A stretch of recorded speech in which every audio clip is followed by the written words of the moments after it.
नमो भगवते वासुदेवाय। आप सभी का हमारे YouTube चैनल पर हार्दिक स्वागत है। प्रिय भक्तजनों, आज हम आपको सुनाने जा रहे हैं जया एकादशी व्रत की पौराणिक कथा। आप सभी को जया एकादशी की हार्दिक शुभकामनाएं। आप सभी पर लक्ष्मी नारायण की कृपा सदैव बनी रहे। तो आइए उससे पहले श्री हरि का ध्यान करते हुए सुनते हैं राम नाम की महिमा कथा। प्रेम से बोले लक्ष्मी नारायण भगवान की जय हो। एक बार एक संत महात्मा श्यामदास जी रात्रि के समय में श्री राम नाम का अजपा जाप करते हुए अपनी मस्ती में चले जा रहे थे। जाप करते हुए वे एक गहन जंगल से गुजर रहे थे। विरक्त होने के कारण वे महात्मा बार बार देशाटन करते रहते थे।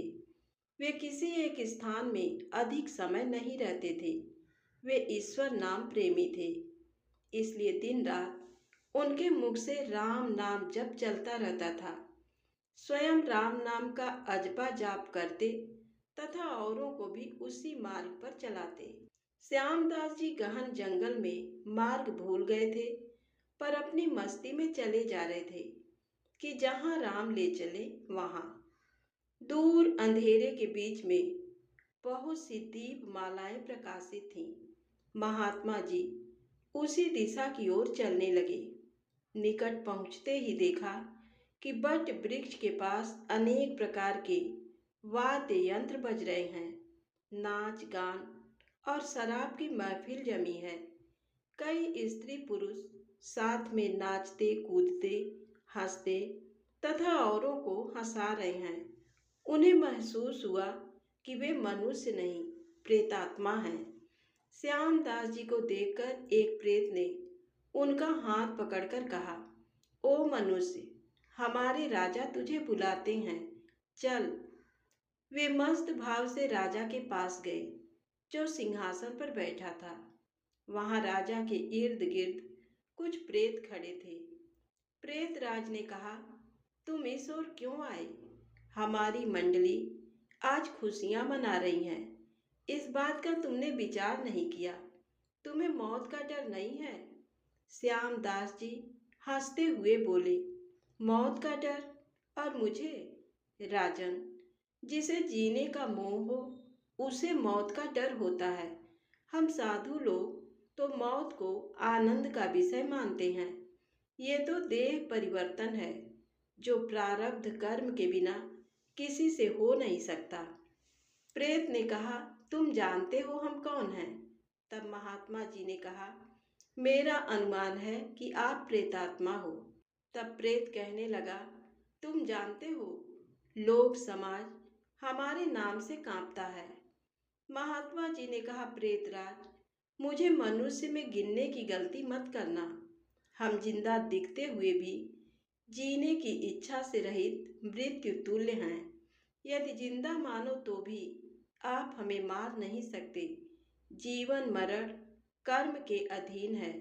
मैं एक प्रश्न पूछ सकता हूँ?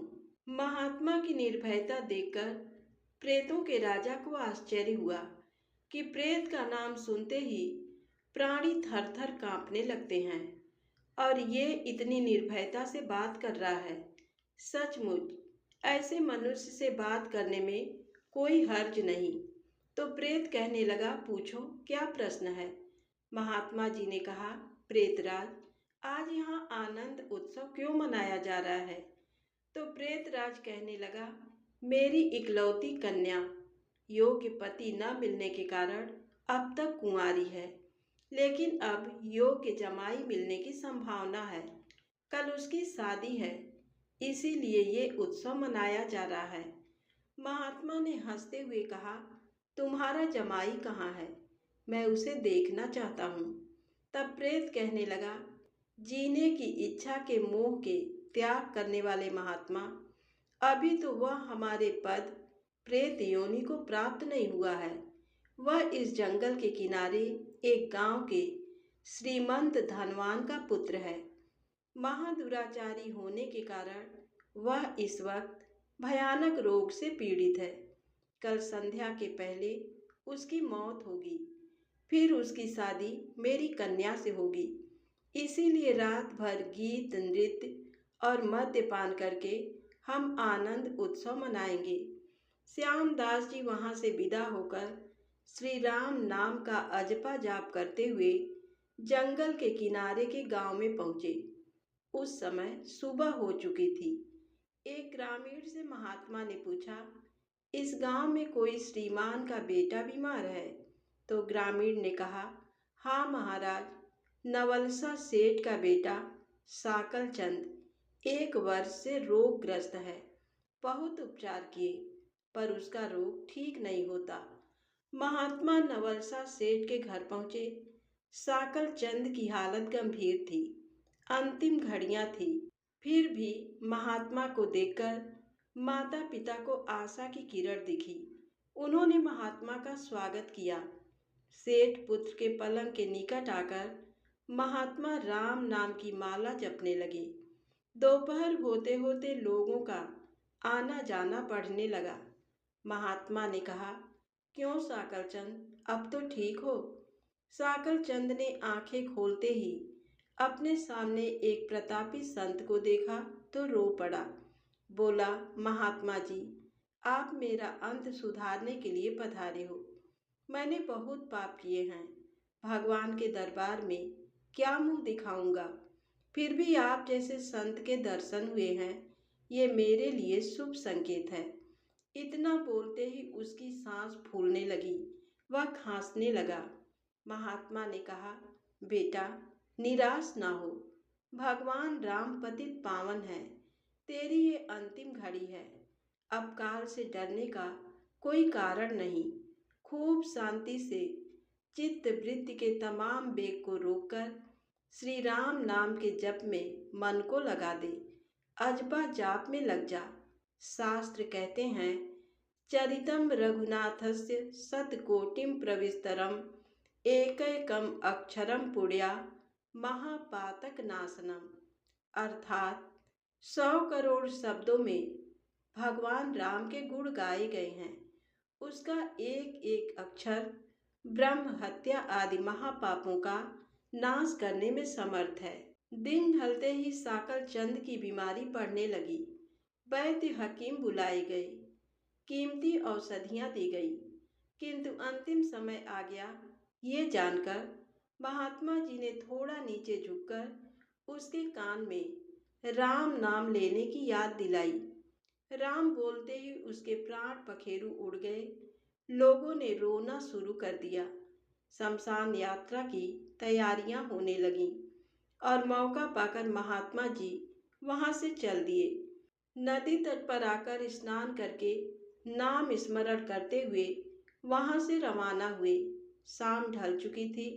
फिर वे मध्य रात्रि के समय जंगल में उसी वट वृक्ष के पास पहुंचे। प्रेत समाज उपस्थित था। प्रेत राज सिंहासन पर हताश होकर बैठे थे। आज गीत नृत्य हास्य कुछ न था। चारों ओर करुण आक्रंद हो रहा था। सभी प्रेत रो रहे थे। महात्मा ने पूछा, प्रेतराज, कल तो यहाँ आनंद उत्सव था, आज शोक समुद्र लहरा रहा है, क्या कुछ अहित हुआ है? प्रेतराज ने कहा, हाँ भाई, इसीलिए रो रहे हैं। हमारा तो सत्यानाश हो गया। मेरी बेटी की आज शादी होने वाली थी, अब वह कुंवारी रह जाएगी। महात्मा ने कहा, प्रेतराज, तुम्हारा जमाई तो आज मर गया है, फिर तुम्हारी बेटी कुंवारी क्यों रही? तब प्रेतराज ने चिढ़कर कहा, तेरे पाप से मैं ही मूर्ख हूँ कि मैंने कल तुझे सब बता दिया। तूने हमारा सत्यानाश कर दिया। महात्मा ने नम्र भाव से कहा, मैंने आपका अहित किया, ये मुझे समझ में नहीं आता, क्षमा करना। मुझे मेरी भूल बताओगे तो मैं दोबारा नहीं करूँगा। प्रेतराज ने जलते हृदय से कहा, यहाँ से जाकर तूने मरने वाले को नाम स्मरण का मार्ग बताया और अंत समय भी राम नाम कहलवाया। इससे उसका उद्धार हो गया और मेरी बेटी कुंवारी रह गई। महात्मा जी ने आश्चर्य से पूछा, क्या सिर्फ एक बार नाम जप लेने से वह प्रेत योनि से छूट गया? आप सच कहते हो? प्रेतराज ने कहा, हाँ भाई, जो मनुष्य राम नाम जप करता है वह राम नाम जप के प्रताप से कभी हमारी योनि को प्राप्त नहीं होता। भगवान नाम जप में नरकोद्धारिणी शक्ति है। प्रेत के द्वारा राम नाम का ये प्रताप सुनकर महात्मा जी प्रेम के अश्रु बहाते हुए भाव समाधि में लीन हो गए। उनकी आंखें खुली, तब वहां प्रेत समाज नहीं था। बाल सूर्य की सुनहरी किरणें बट वृक्ष को शोभायमान कर रही थी। तो प्रेम से बोले, श्री राम जय जय राम। अब आइए सुनते हैं जया एकादशी व्रत की पौराणिक कथा। युधिष्ठिर ने भगवान श्री कृष्ण से पूछा, हे प्रभु, कृपा करके ये बताइए कि माघ शुक्ल पक्ष में कौन सी एकादशी होती है, उसकी विधि क्या है तथा उसमें किस देवता का पूजन किया जाता है। तब भगवान श्री कृष्ण बोले, माघ मास के शुक्ल पक्ष में जो एकादशी होती है उसका नाम जया है। वह सब पापों को हरने वाली उत्तम तिथि है, पवित्र होने के साथ ही पाप का नाश करने वाली है तथा मनुष्यों को भोग और मोक्ष प्रदान करती है। इतना ही नहीं, वह ब्रह्म हत्या जैसे पाप तथा पिशाच तत्व का भी विनाश करने वाली है। इसका व्रत करने पर मनुष्यों को कभी प्रेत योनि में नहीं जाना पड़ता। इसलिए राजन, प्रसन्नता पूर्वक जया नाम की एकादशी का व्रत करना चाहिए। एक समय की बात है, स्वर्ग लोक में देवराज इंद्र राज्य करते थे। देवगढ़ पारिजात वृक्षों से भरे हुए नंदन वन में अप्सराओं के साथ विहार कर रहे थे।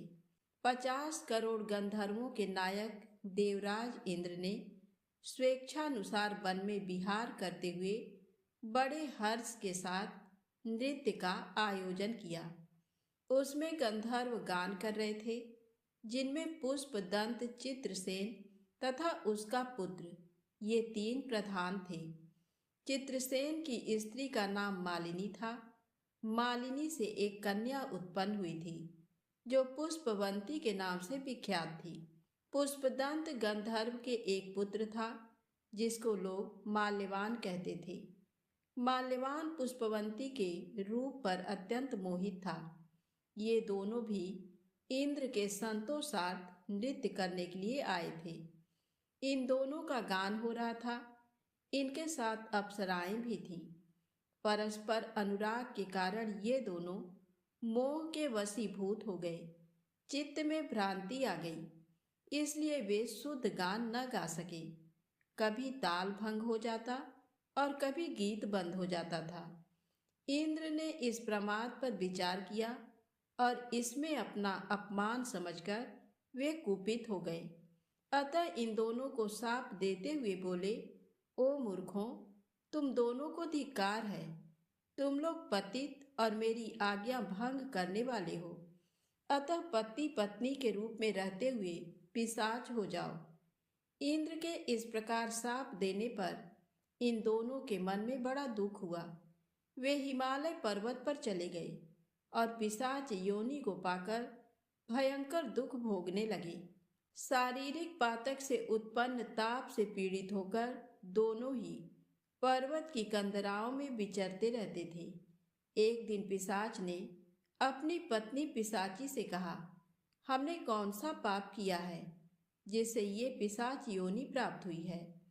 नरक का कष्ट अत्यंत भयंकर है तथा पिशाच योनि भी बहुत दुख देने वाली है। अतः पूर्ण प्रयत्न करके पाप से बचना चाहिए। इस प्रकार चिंता मग्न होकर वे दोनों दुख के कारण सूखते जा रहे थे। दैव योग से उन्हें माघ मास की एकादशी तिथि प्राप्त हो गई। जया नाम से विख्यात तिथि, जो सब तिथियों में उत्तम है, आई। उस दिन उन दोनों ने सब प्रकार के आहार त्याग दिए, जलपान तक नहीं किया, किसी जीव की हिंसा नहीं की, यहाँ तक कि फल भी नहीं खाया। निरंतर दुख से युक्त होकर वे एक पीपल के समीप बैठे रहे। सूर्यास्त हो गया। उनके प्राण लेने वाली भयंकर रात उपस्थित हुई। उन्हें नींद नहीं आई। वे रति या और कोई सुख भी नहीं पा सके। सूर्योदय हुआ, द्वादशी का दिन आया। उन पिशाचों के द्वारा जया के उत्तम व्रत का पालन हो गया। उन्होंने रात में जागरण भी किया था। उस व्रत के प्रभाव से तथा भगवान विष्णु की शक्ति से उन दोनों की पिशाचता दूर हो गई। पुष्पवंती और माल्यवान अपने पूर्व रूप में आ गए। उनके हृदय में वही पुराना स्नेह उमड़ रहा था। उनके शरीर पर पहले ही जैसे अलंकार शोभा पा रहे थे। वे दोनों मनोहर रूप धारण करके विमान पर बैठे और स्वर्ग लोक में चले गए। वहां देवराज इंद्र के सामने जाकर दोनों ने बड़ी प्रसन्नता के साथ उन्हें प्रणाम किया। उन्हें इस रूप में उपस्थित देखकर इंद्र को बड़ा विस्मय हुआ। उन्होंने पूछा, बताओ किस पुण्य के प्रभाव से तुम दोनों का पिशाचत्व दूर हुआ है? तुम मेरे शाप को प्राप्त हो चुके थे, फिर किस देवता ने तुम्हें उससे छुटकारा दिलाया है? माल्यवान बोला, स्वामी, भगवान वासुदेव की कृपा तथा जया नामक एकादशी के व्रत से हमारी पिशाचता दूर हुई है। इंद्र ने कहा, तो अब तुम दोनों मेरे कहने से सुधा पान करो। जो लोग एकादशी के व्रत में तत्पर और भगवान श्री कृष्ण के शरणागत होते हैं, वे हमारे भी पूजनीय हैं। भगवान श्री कृष्ण कहते हैं, राजन, इस कारण एकादशी का व्रत करना चाहिए। नृपश्रेष्ठ, जया ब्रह्महत्या का पाप भी दूर करने वाली है। जिसने जया का व्रत किया है, उसने सब प्रकार के दान दे दिए और संपूर्ण यज्ञों का अनुष्ठान कर लिया। इस महात्म के पढ़ने और सुनने से अग्नि इष्टोम यज्ञ का फल मिलता है। तो प्रेम से बोलें, श्री हरि विष्णु भगवान की जय हो।